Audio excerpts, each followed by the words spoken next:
This is Machuka Nyarieko TV Talk Show, where we analyze politics and governance issues. We focus on national, local, and international news. We examine the political way of our people, social and economic. Nyarieko TV Talk Show, the house of ideas. Hello viewers, this is Machuka Nyarieko TV Talk Show, the house of ideas. This evening, we will focus on ways in which Jimmy Wanjigi has improvised in order to deal with the Kenya Kwanza government, and to be more specific, with the President Dr. William Ruto.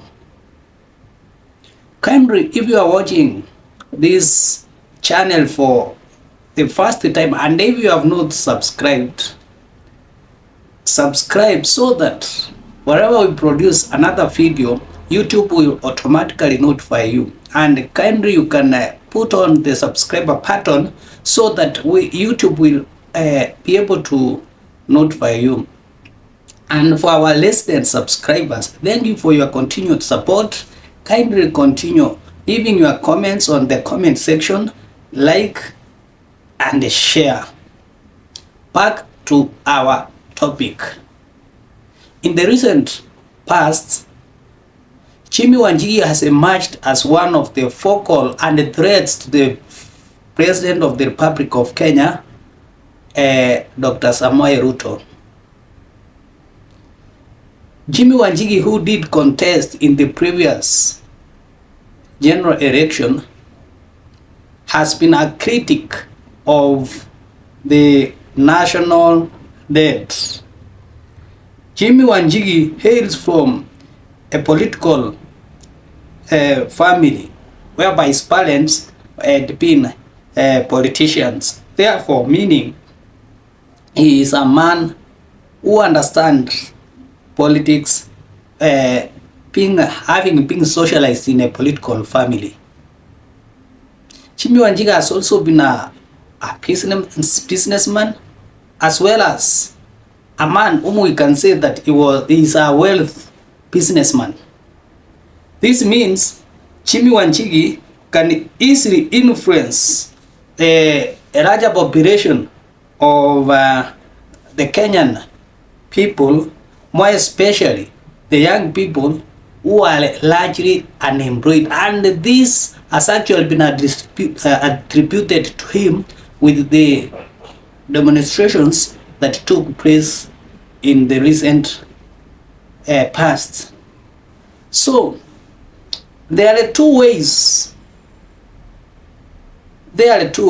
in which Jimmy Wanjigi is utilizing to make sure he keeps William Ruto on toes. One, by using the Gen Z,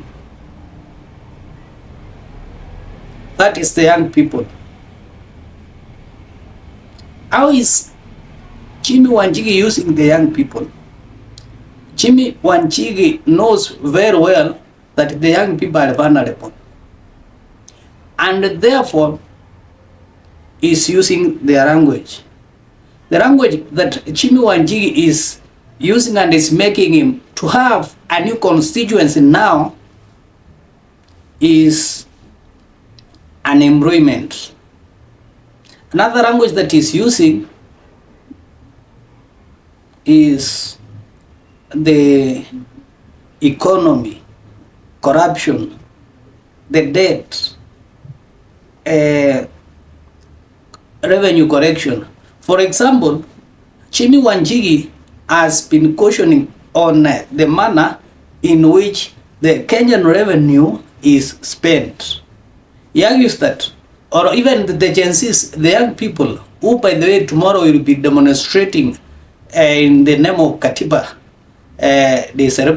Katiba Day celebrations.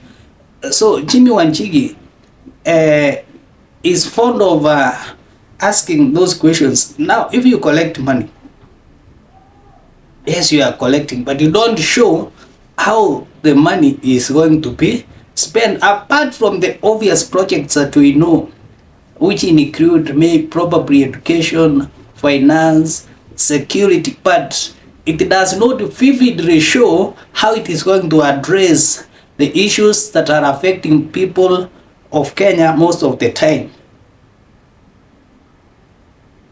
So this one makes him to be very popular, and he will continue to be more popular by the fact that he has got some sense in his pocket. This is informed by the fact that I went to one institution prior to elections, and a number of politicians were invited to a funds drive. So after the function, I heard people discuss later that now we have men who are competing in giving their contributions. So individuals these days will refer you to how much you contribute to the society in some kind of a token. It's not like in America where I've seen Kamara and his campaign brigade campaign on the basis of the achievements which he made in the institutions that she had been working, or she has been working. Unlike here, you give promises of what you are going to do. There you give the achievements that you have achieved in your smaller capacity where you have been working, what you did to improve that institution. So this is one of the constituencies that Jimmy Wanjigi is using, and he is succeeding so well. Were it for the broad-based government that took most of his constituents because of the ethnic variations,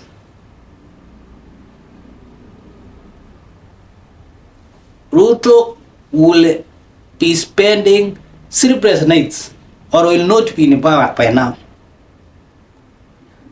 So it appears that this group is being rejuvenated, re-energized. So that's one constituency that Jimmy Wanjigi is using to make William Ruto spend sleepless nights, and which cannot be ignored since most young people, thousands, millions are outside without unemployment. Another constituency or another area that is being used by Jimmy Wanjigi is to ensure that there is continued struggle in the mountain, that's Mount Kenya. For example, now Jimmy Wanjigi, having come from Murang'a, and the deputy president having come from Nyeri, yes, that, or is using that opportunity to ensure that he's making, or he will try to make the deputy president stay around the mountain, trying to unite the people of the mountain. And by uniting the people of the mountain, I'll explain in the next episode what it means when the deputy president talks of uniting the people of the mountain.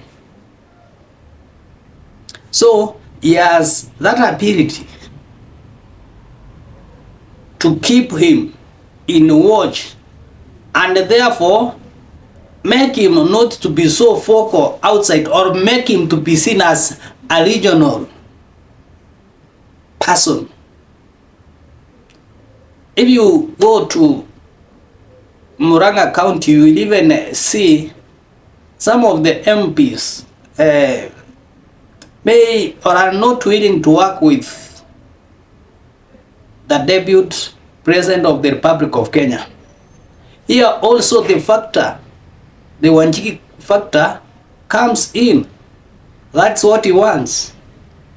So climbing the mountain is so cerebral, bearing in mind we have other individuals like Jeremiah Kioni, who is actually becoming popular day after day.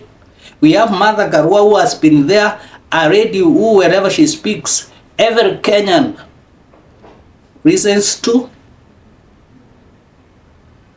And then the deputy president. So he has these constituents also that he will bring conflict each time to make it unstable as he tries to win the outside constituents. I said this channel is a channel of ideas where we try to explain why things are happening in that particular way. Kindly, if you want to be receiving similar explanations, subscribe to this channel, like, comment. It is free. Thank you. Have a pleasant evening.